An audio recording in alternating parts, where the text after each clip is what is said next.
미국 공화당 대선 후보인 도널드 트럼프 전 대통령이 후보 선출 이후 처음으로 부통령 후보와 합동 유세에 나섰습니다. 코로나19에 감염된 조 바이든 대통령은 민주당 내부에서 자신을 향한 사퇴 요구 목소리가 커지는 가운데 요양을 이어가고 있는데요. 국제부 연결합니다. 네, 홍지혜 기자. 네, 홍주혜입니다.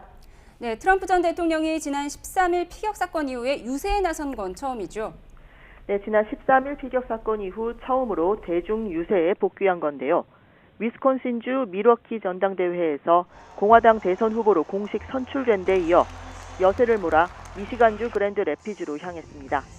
미시간은 2016년 대선 때는 트럼프 전 대통령이, 2020년엔 바이든 대통령이 승리해 올해 선거에서 주요 경합주로 꼽히는 곳이기도 합니다. 12,000명석 규모의 행사장을 꽉 채운 지지자들 앞에서 트럼프 전 대통령은 꼭 일주일 전에 총격을 당했다고 언급했습니다.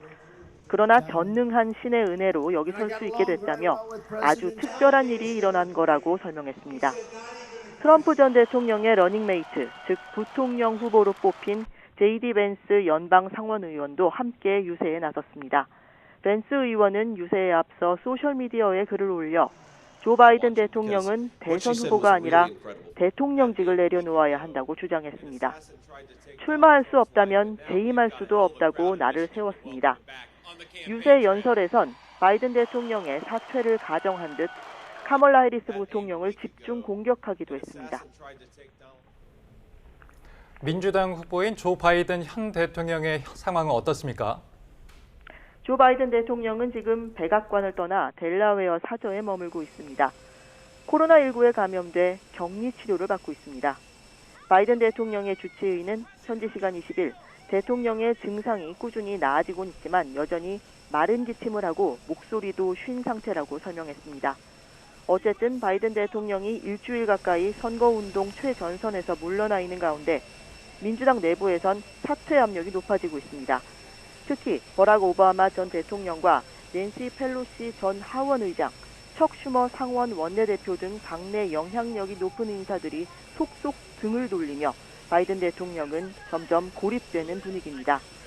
워싱턴 포스트는 민주당 소속 전체 상하원 의원의 14%에 해당하는 37명이 바이든 대통령에게 후보 사퇴를 공개 요구한 것으로 집계했습니다.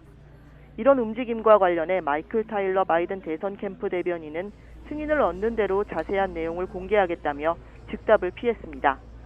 그러나 바이든 대통령의 가족과 참모들을 중심으로 출구 전략을 논의하고 있다는 이야기도 흘러나오고 있습니다.